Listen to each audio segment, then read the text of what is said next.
Hey, happy Friday, everyone. Hope you are doing well. It's the end of the work week. It is a beautiful day. It's a little cooler here in San Diego. I'm not sure how it is where you are, but the heat is letting up, at least temporarily. And this is in the raw, unscripted, unpracticed, unedited conversation. And we've been talking about science and the Bible. What does the Bible say about science, and how does it support, or how does it correlate with scientific findings?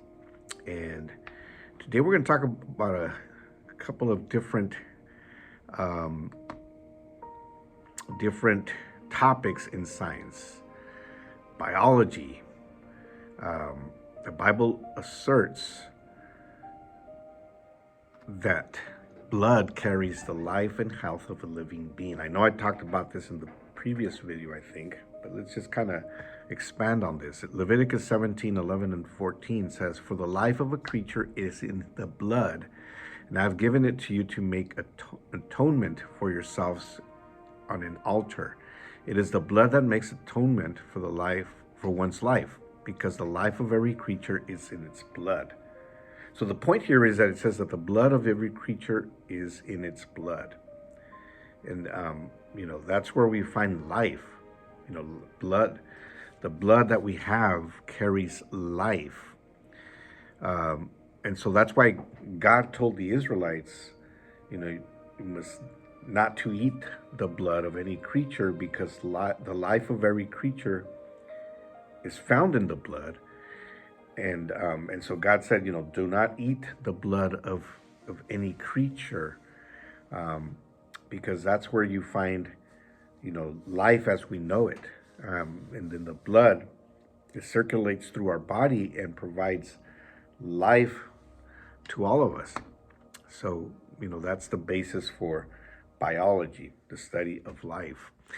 It also talks about ecology and sustainable agriculture. The Bible prescribes the use of the 7-year system. You find this in Leviticus 25:1 through 24, and also Leviticus 23, verse 22. And God established the 7-year system where the land was to be given a rest from cultivation. From a sustainability standpoint, this practice allows for effective pest control by starving off an entire cycle of insects. It also allows for effective soil conservation in allowing the soil to rest and to be restored of its minerals. So God, He instructed, let the land rest for on the 7th year, I should say. Yeah. Use it for 7 years, cultivate it for 7 years, and after the 7th year, allow it to rest, and that kind of reset the land, and it allowed for conservation, for soil conservation. The Bible also talks about dinosaurs, believe it or not. Provides a description of an animal that has similar characteristics to a dinosaur, possibly a Diplodocus or a Brontosauruses.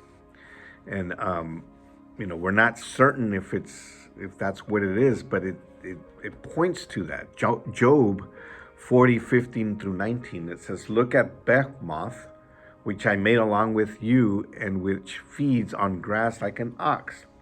What strength it has in its loins, what power in the muscles of its belly.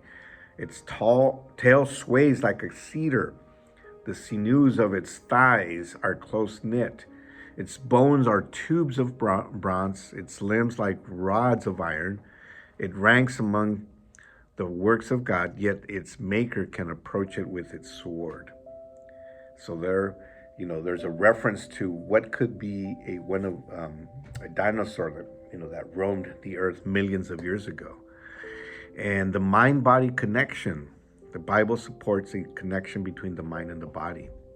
So, we talk a lot about, mental health. And so here is a reference to that. Proverbs 17:22 says, "A cheerful heart is good medicine, but a crushed spirit dries up the bones." So when your spirit is crushed, your bones dry up.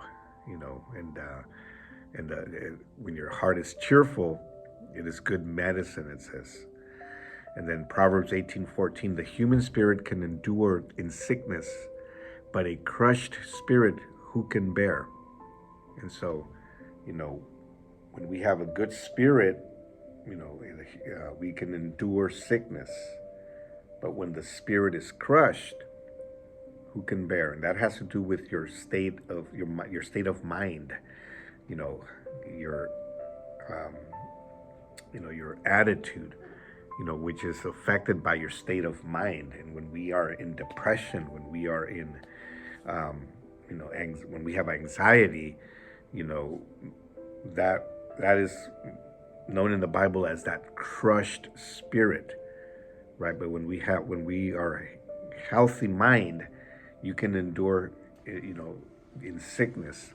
The human spirit can endure in sickness when you have a good spirit, when you have a good attitude. And I remember back when my dad was still here with us, and he was going through medical issues. He had a good spirit. He always had a good spirit. He always had a good attitude, and that helped him endure the sickness. He had a disease for over 20 years, and he was able to endure it. He lost his leg.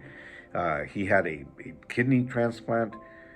Before the kidney transplant, he had to go through dialysis, and he was able to endure all this because he always had a positive spirit, a good spirit. People would go visit him in the hospital, and he would, they would come out of the visit and they would say, "I am more encouraged now than before I came into the hospital for the visit," and because my dad had a very good spirit, a very good attitude, positive attitude about things. So yeah, this is interesting how science and the Bible do connect. There is a connection. The Bible does acknowledge, what scientific findings have told us. All right. Well, I hope you have an amazing rest of your day this Friday. Have a great weekend and enjoy life as meant to be enjoyed. We'll talk to you soon.